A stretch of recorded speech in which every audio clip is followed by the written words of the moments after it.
সরকার ও আদালত কর্তৃক নিষিদ্ধ না হলে আওয়ামী লীগের নির্বাচন করতে বাধা নেই বলে মন্তব্য করেছেন প্রধান নির্বাচন commissioner am Nasir Uddin.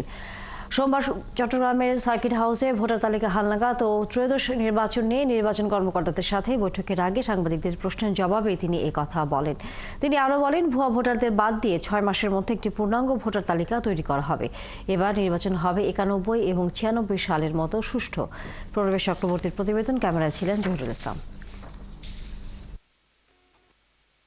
Shea butter O vitamin E সমৃদ্ধ lily glam beauty soap. Lily, always beautiful. সকালে চট্টগ্রামের সার্কিট হাউসে ভোটার তালিকা হালনাগাদ ও ত্রয়োদশ নির্বাচন নিয়ে চট্টগ্রামের নির্বাচন কর্মকর্তাদের সাথে বৈঠকে বসেন প্রধান নির্বাচন কমিশনার এএম নাসির উদ্দিন। এর আগে গণমাধ্যম কর্মীদের নির্বাচন সংক্রান্ত বিভিন্ন প্রশ্নের উত্তর দেন প্রধান নির্বাচন কমিশনার। আওয়ামী লীগ নির্বাচনে আসতে পারবে কিনা এ প্রশ্নের উত্তরে তিনি বলেন, কোনো দল নিষিদ্ধ হওয়ার বিষয়টি রাজনৈতিক বা আদালতের সিদ্ধান্ত। আদালত নিষিদ্ধ না করলে কোনো দলের নির্বাচন করতে বাধা নেই। দল করার অধিকার তো সবারই আছে, শাসনতান্ত্রিক অধিকার। আমাদের কিন্তু কোনো দল আমাদের এখানে রেজিস্ট্রেশন পাবে কি পাবে না সেটার আবার আলাদা বিধিবিধান আছে। আমাদের শর্ত যদি পূরণ হয় আমরা দিব, শর্ত পূরণ না হলে দিব না। তবে সরকার যদি কোনো দলকে নিষিদ্ধ ঘোষণা না করে তাদের রেজিস্ট্রেশন তারা আমরা করতে পারি না। যেসব নির্বাচন কর্মকর্তা ভোট কারচুপির সাথে যুক্ত ছিল তাদের বিরুদ্ধে ব্যবস্থা কি, এ প্রশ্নের উত্তরে প্রধান নির্বাচন কমিশনার বলেন, অনিয়ম করলে তাদের বিরুদ্ধে ব্যবস্থা নেওয়ার কোনো বিধান বা সিদ্ধান্ত নির্বাচন কমিশনের নেই।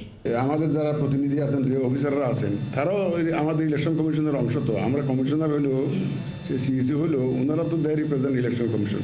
তাদের যে কোনো কাজ ইন গুড ফেথ করলে তাদের বিরুদ্ধে কোনো সিভিল মামলা বা কোনো ফৌজদারি মামলা করা যাবে না, এটা আইনের মধ্যে আছে। এখন নির্বাচন কমিশন পুরোটা স্বাধীন উল্লেখ করে ইসি প্রধান বলেন, কোনো বহির্শক্তির চাপ নেই। তারা 91 ও 96 সালের মতো অবাধ ও সুষ্ঠু নির্বাচন করতে প্রতিজ্ঞাবদ্ধ। এখন নির্বাচন কমিশন সম্পূর্ণ স্বাধীন, এখানে কোনো ডানে বামে উপরে নিচে কোথাও থেকে কোনো চাপ নেই। ভোটার তালিকায় অনেক মৃত ও ভুয়া ভোটার রয়ে গেছে জানিয়ে প্রধান নির্বাচন কমিশনার বলেন, 6 মাসের মধ্যে বাড়ি বাড়ি গিয়ে একটি পূর্ণাঙ্গ ভোটার তালিকা তৈরি করা হবে। বাড়ি বাড়ি যাওয়াটা আমরা খুব দ্রুত শুরু করার চেষ্টা করতেছি। আমাদের একটা আনুমানিক একটা ধারণা করতেছি, এটা একটু বেশ কম হতে পারে। আমাদের টার্গেট হচ্ছে আমরা মাস 6 মধ্যে বাড়ি বাড়ির এই কাজটা শেষ করব।